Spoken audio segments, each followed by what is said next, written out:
नमो भगवते वासुदेवाय। नमो भगवते वासुदेवाय। साँझ पर्यो आएनन् मोहना, बिरहले वेदना फैलायो। साँझ पर्यो आएनन् मोहना, बिरहले वेदना फैलायो। पैराउडा गुथेको माला, लिँदा लिँदै हातैमा ओइलायो। तर पनि आएनन् मोहना हो, तर पनि आएनन् मोहना। साँझ पर्यो आएनन् मोहना, बिरहले वेदना फैलायो। कति रोए कति हँसे नयन त्यसै थाकी, कति रोए कति हँसे नयन त्यसै थाकी। दर्शनका प्यासी हामी नयन, दर्शनका प्यासी नयन रात दिन जागी। कल्पनाको फुलहरू रङ्गी चङ्गी टिपे, आँसु धागो प्रेम सियो सुन्दर माला गाँसे। तर पनि आएनन् मोहना, बिरहले वेदना फैलायो। तर पनि आएनन् मोहना, बिरहले वेदना फैलायो। साँझ पर्यो आएनन् मोहना, बिरहले वेदना फैलायो। आँखा तानी तानी हेर्छु हिमालका माथि, आँखा तानी तानी हेर्छु हिमालको माथि। चार पहर चारै पहर तिना बिताई घाम डाँडा माथि।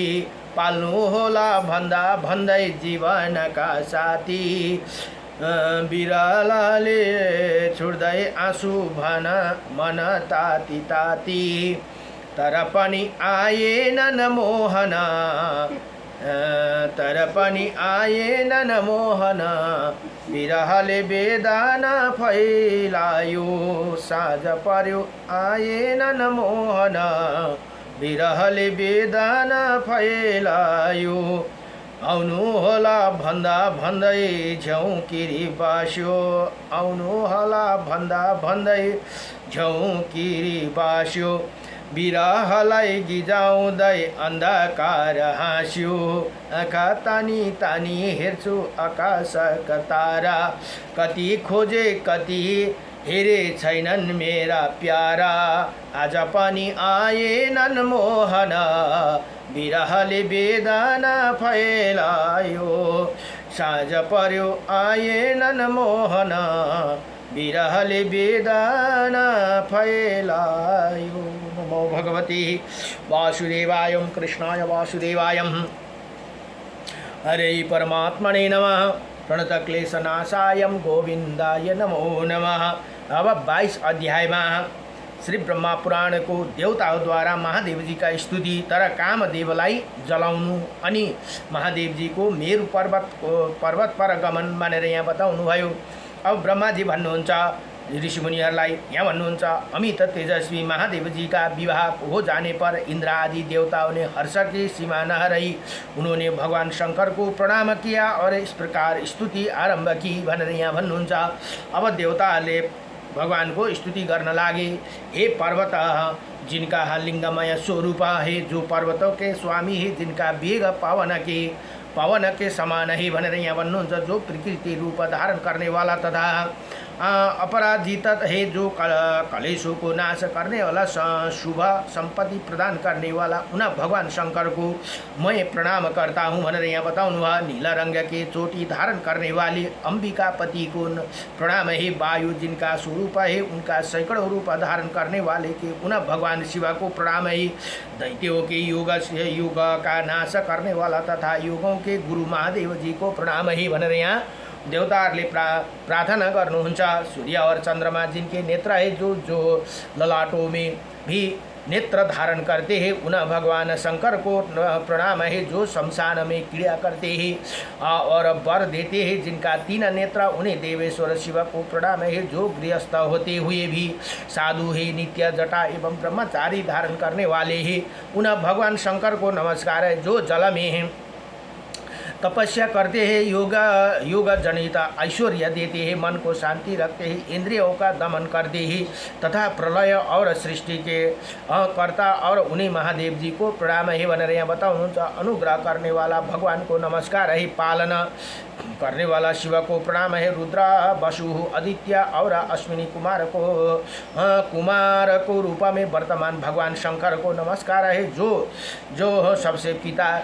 सांख्य वर्णित पुरुष विश्व का सर्व उग्र शिव वरद भीम सेनानी पशुपति सूचि वैरी हंता सुधो जात महादेव चित्र विचित्र प्रधान अप्रमेय कार्य और कारण नाम से प्रतिपादित होते हैं। उन्हें भगवान शिव को हम प्रणाम करते हैं। भनेर यहाँ भन्नुहुन्छ, हे भगवान महापुरुष में आपको नमस्कार है।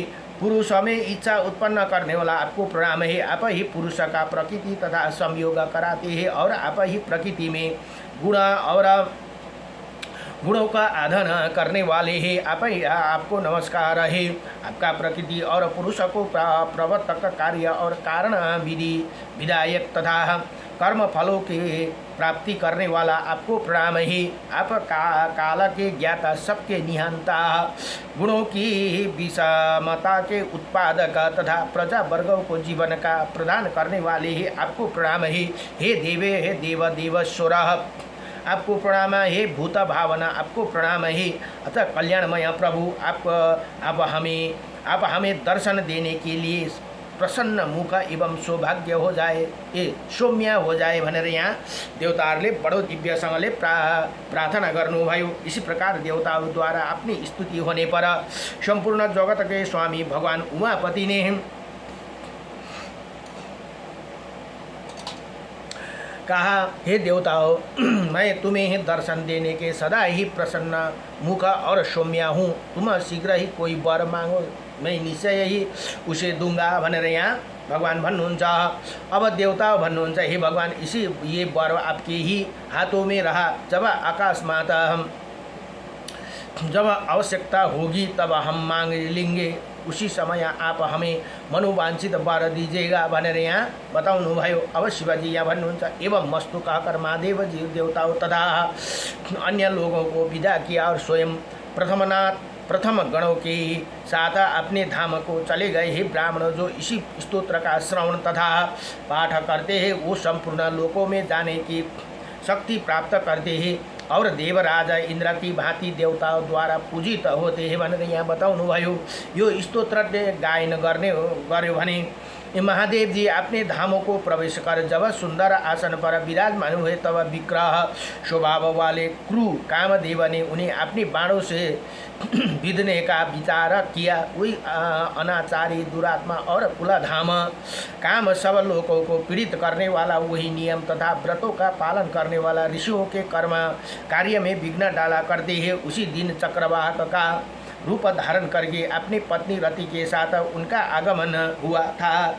देवताओं के स्वामी भगवान शंकर ने अपने को बांधने की इच्छा रखने वाला आतताई ही कामदेव को तीसरे नेत्र से अवहेलना पूर्वक देखा। फिर तो उन्हें नेत्रों से प्रकट हुई आग का शस्त्रों ललाटों के साथ प्रज्वलित हो उठी और रति के स्वामी मदन को उनके सहज श्रृंगार के साथ सहसा दगत करने लगी, भनेको जलने लगी भनेर यहाँ भन्नुहुन्छ। उसी समय जलता हुआ कामदेव बड़े करुणा स्वर में आर्तनाद करने लगा और भगवान शिव को प्रसन्न करके के लिए धरती पर गिर पड़ी। इतने में उन्हें सब अंगों को आग फैल गई और सब लोगों के ताप देने वाला काम स्वयं ही पृथ्वी पर गिरकर क्षण भर में ही मूर्छित हो गए। उसकी पत्नी रति अत्यंत दुखित हो करुणामय विलाप करने लगी। उसी दुखिनी से महादेव जी तथा पार्वती देवी से अपने पति के लिए याचना की। उसके दुख को जानकर दयालु दंपति ने उसी सांत्वना देते हुए कहा, हे कल्याणी, कामदेव तो अब निश्चय ही दगत हो गए। अब कामदेव तो जल गए, लेकिन अब इनका उत्पत्ति नहीं हो सकती, परंतु शरीर रहित होते हुए भी तुम्हारे सब कार्य सिद्धि करेगी भनेर यहाँ भरे उनको शरीर छैन, तर तिमीले छाया रूपमा तिमीले देख्ने छौ भनेर यहाँ बताउनु भयो। अब सुबह जब भगवान विष्णु वासुदेव नंदन, हेर्नुहोस् है, हल्ला नगर है, जब यहाँ भन्नुहुन्छ भगवान विष्णु वासुदेव नंदन श्री कृष्ण के रूप में पृथ्वी पर अवतार लेंगे, उसी समय उनके पुत्र रूप में तुम्हारे पति का जन्म होगा भनेर माता रतिलाई यहाँ बताइदिनु भयो। अब इसी प्रकार वरदान पाकर काम पत्नी रति खेद रहित एवं प्रसन्न होकर अपने अभिष्ट स्थान को चली गई। इधर भगवान शंकर कामदेव को दगत भनेको जला करने के पश्चात भगवती उमा के साथ हिमालय पर प्रसन्नता पूर्वक रमन करने लगी।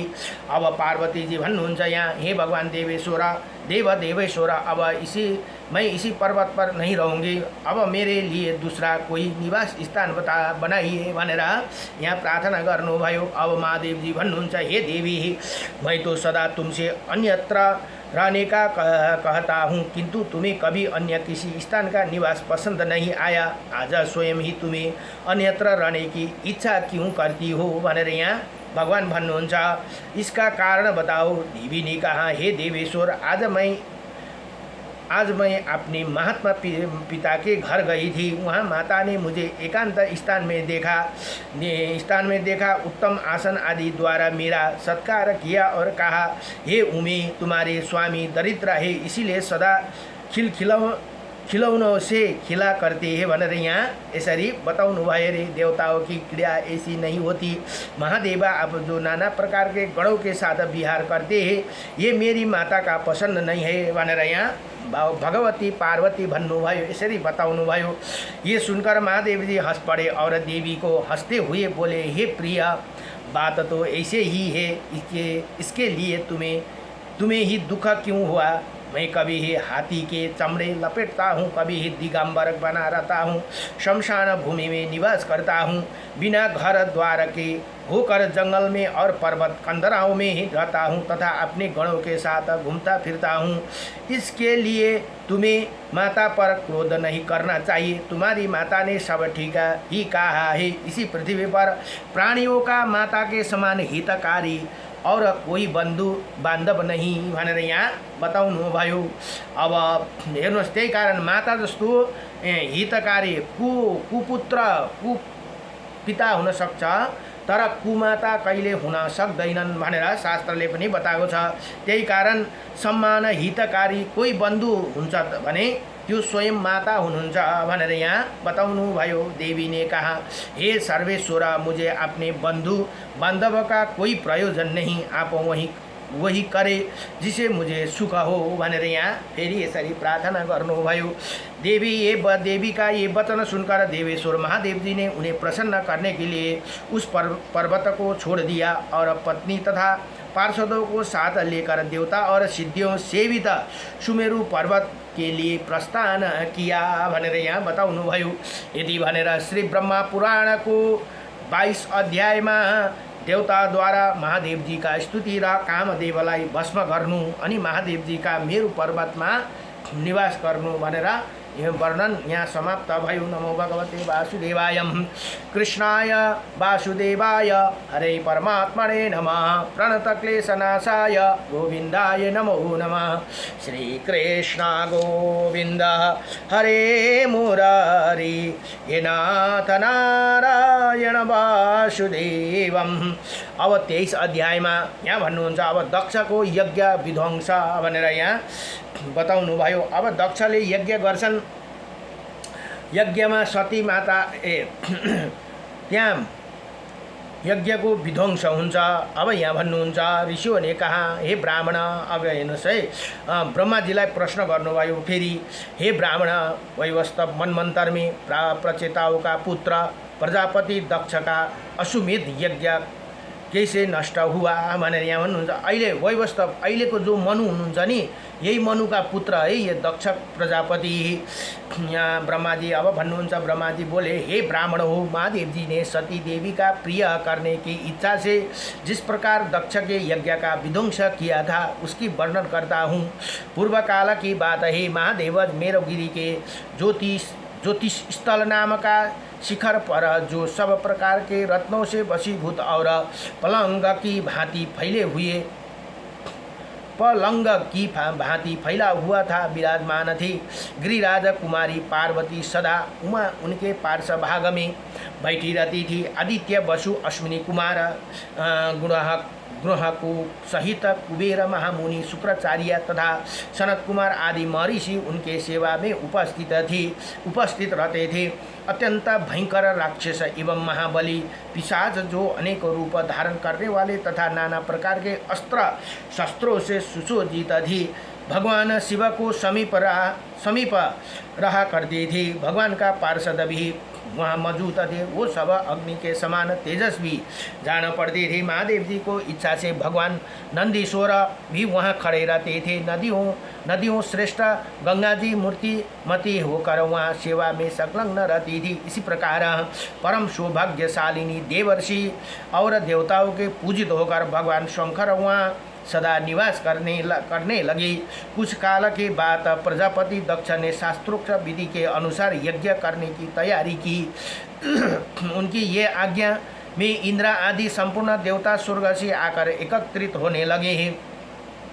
वो अग्नि के समान तेजस्वी देवताओं दक्ष ने अनुरोध से प्रकाशमान विमान पर बैठाकर गंगा द्वारा गए पृथ्वी आकाश तथा स्वर्गलोक में रहने वाला सभी देवता प्रजापति पास हाथ जोड़कर उपस्थित हुए। आदित्य वसु रुद्र साध्य तथा मरुद्गण ये सब यज्ञों में भाग लेने के लिए भगवान विष्णु के साथ वहाँ पधारे। उष्मपा धूपमा उपा आजप्पा तथा सोमपा नाम वाले देवता भी अश्विनी कुमारों के साथ वहाँ उपस्थित थे। ये सब और अनेकों भूतों प्राणियों समुदाय वहाँ एकत्रित हुआ था। जरायुज अंडज स्वादेज तथा उद्दीज ये भी उसी यज्ञ में सम्मिलित थे। देवता लोग अपनी स्त्री तथा महर्षियों के साथ वहाँ पधारे थे। देवताओं ने वहाँ जाते देखा। गिरिराज कुमारी पार्वती ने भगवान शंकर से पूछा, भगवान ये इंद्र आदि देवता कहाँ जाते हैं? अब महादेव भन्नुहुन्छ यहाँ, हे महाभागो, प्रजापति दक्ष अश्वमेध यज्ञ करते उसमें वो सब देवता जो जा रहे हैं। देवताओं ने पूछा, महाभाग आप ये इस यज्ञ में क्यों नहीं जाते? इसे कौन से रुकावट है जिसे आप वहाँ जाना नहीं होते भनेर यहाँ अब पार्वती माता सोध्नुहुन्छ। महादेव जी बोले, हे महाभागे, देवताओं ने ही ये सब किया है। उन्होंने किसी भी यज्ञ में मेरा भाग नहीं रखा है। पहले जो मार्ग चला आता है उसी आपको भी चलना चाहिए भनेर यहाँ भगवानले यसरी सम्झाउनु भयो। अब उमा भनेको भगवती ने कहा, हे भगवान, आप सब देवताओं में श्रेष्ठ है। आपके गुण और प्रभाव सबसे अधिक है। आप अपने तेज यश और श्री के द्वारा अजय एवं अदृश्य है। महाभाग, यज्ञ में आपका भाग का जो ये निषेध है, इसे मुझे बड़ा दुख हुआ है।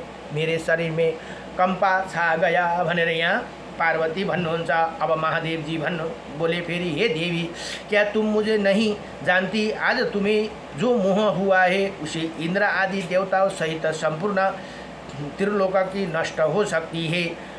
मैं ही यज्ञ का स्वामी हूँ। मेरा ही ये सब लोग निरंतर स्तुति करते हैं। मेरे ही संतोष के लिए सब लोग स्थान रथंतर समान का गान करते हैं। ब्राह्मण वेद मंत्रों से मेरे ही यजन करते तथा अर्धयु लोग यज्ञों में मेरे ही लिए भोगों की कल्पना करते हैं। प्राणों के समान प्रियतम पत्नी से ये कहकर भगवान शंकर अपने मुख से क्रोध अग्नि जनित एक महाभूत की सृष्टि की। फिर उसने कहा, तुम मेरी आज्ञा से दक्ष के यज्ञ में जाओ और उसका शीघ्र विनाश करो। ये अब अपने रुद्र की आज्ञा से सिंह कहा, सिंह का भेष धारण करके दक्ष के यज्ञ का विनाश कर डाला। यहाँ अर्कै छ है, यो पहिला सती माताको कथा आउँछ। त्यो पार्वती माताभन्दा अगाडि सती माता हुनुहुन्थ्यो। त्यो यज्ञ विध्वंसमा चाहिँ के अरे उसले गर्नुभएको बलभद्र सरी आएन न, महादेवजीले एउटा प्रकट गर्नुभएको थियो रुद्रलाई, उसले गएर विध्वंस गरे। यहाँ चाहिँ अब के भन्नुभयो भन्दा सिंहको रूप धारण, सिंहलाई पठाउनु भयो अरे एउटा। यो चाहिँ पार्वतीसँग विवाह भएको बातको फेरि कुरा आयो। यहाँ के भन्नुभयो भने यो प्रसङ्ग त्यही भएर नमिल्न सक्छ, किनभने उता दक्षको यज्ञ विध्वंस गरेको सती माताको प्राण त्याग भएपछि भनेर आउँछ। तर यहाँ माता पार्वतीले पनि त्यो सन्देह भयो, किन तपाईँ जानु भएन भनेर भन्दाखेरि यहाँ भन्नुहुन्छ, तब से रुद्र की आज्ञा से सिंह के भेष धारण करके दक्ष के यज्ञ विनाश कर डाला। उसने अपने कर्म का साक्षी बनाने के लिए अत्यंत भयंकर भद्रकाली को भी साथ ले लिया। त्यो टाइममा माता भद्रकालीलाई पनि लिएर गएको थियो सिंहले। भगवान का वही क्रोध वीरभद्र जी ने नाम से विख्यात हुए, जो शमशान भूमि में निवास करते हैं। उसी पार्वती देवी के खेद का निवारण किया था। वीरभद्र ने अपने रोमकूप में अनेकों रुद्रगण उत्पन्न किए। अब जो रुद्र के समान वीर्यवान और पराक्रमी थे, वो सब सैकड़ों और हजारों की संख्या में झुंड बनाकर उसी यज्ञ मंडप में गए। उनकी कली काल हट से समस्त आकाश गुंज उठा। अग्नि के और सूर्य का प्रकाश मंद पड़ गया, चारों ओर अंधकार छा गया। उसी समय समस्त रुद्रगण यज्ञ मंडप में आग लगाने लगे। किसी ने यूपों को तोड़ डाला, किसी ने उन्हें उखाड़ दिया और किसी ने उन्हें उखाड़ दिया। कोई सिंगानाद करता हुआ कोई वहाँ का सब वस्तुओं को तहस नहस कर डाला था। कितने ही वायु के सामने वेग से इधर उधर दौड़ने लगी। वहीं यज्ञ पात्र चूर चूर हो गए, वहाँ का मंडप पर ढेर ढह गई। ऐसे ही जान पड़ता था आकाशों में तारे टूटकर गिर रहे हो। कोई यज्ञ में रखे हुए भोज्य पदार्थ को खाते हो और सब लोगों में डराते फिरते। कितने ही पर्वतकार भूत देवंगनाओं को उठाकर फेंक देते थे। ऐसे गणों तथा प्रतापी वीरभद्र ने पहुंचकर देवताओं का सुरक्षित यज्ञ को भद्रकाली के सामने ही भस्म कर डाला। अन्य रुद्रगण सबको भय उपजाने वाली गर्जना करने लगी। कुछ लोग यज्ञ का मस्तक काटकर भयंकर नाद किया तथा इंद्र आदि देवता और प्रजापति दक्ष ने हाथ जोड़कर पूछा, हे बताइए आप कौन है? वीरभद्र ने कहा, मैं नहीं देवता हूँ, ना दैत्य हूँ और नहीं इसी यज्ञ का भोजन करने आया हूँ और ना कुतूहल बस इसे देखने को ही मेरा आना हुआ। हे, मैं इसी यज्ञ का विध्वंस करने के लिए आया हूँ। मेरा नाम वीरभद्र है भनेर यहाँ बताउनु भाई। मैं रुद्र के क्रोध से प्रकट हुआ हूँ। ये भद्रकाली इनका प्रादुर्भाव पार्वती देवी से क्रोध से हुआ है। ये देवादिदेव महादेव जी के भेजने से यज्ञ को समीप आई है भनेर यहाँ भन्नुहुन्छ। राजेंद्र, तुम देवादिदेव भगवान उमापति को शरण में जाओ, उनका क्रोध भी वरदान के ही तुल्य है भनेर यहाँ बताउनुहुन्छ। तब प्रजापति दक्ष मन ही मन भगवान शंकर के शरण में गए। उन्होंने प्रणाम करके अपने हृदय को रोकर यत्नपूर्वक उनका ध्यान किया। तब भगवान शिव ने प्रकट हुए। उन्होंने मुस्कुराकर पूछा, कहो तुम्हारा कौन सा कार्य सिद्धि करूं?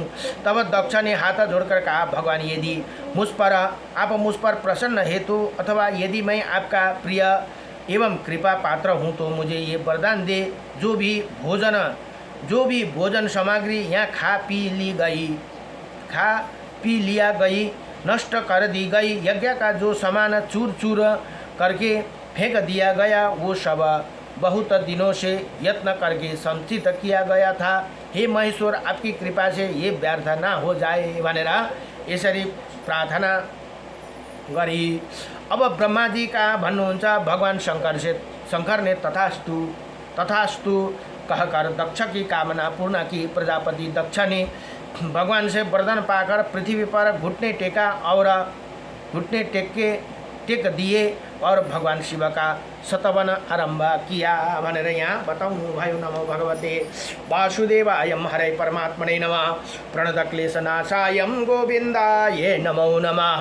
आजलाई यति नै। अब भोलिको प्रश्न हेर्नुहोस्। दक्षद्वारा भगवान शिव की स्तुति। भोलि बडो महत्त्वपूर्ण दिन छ है।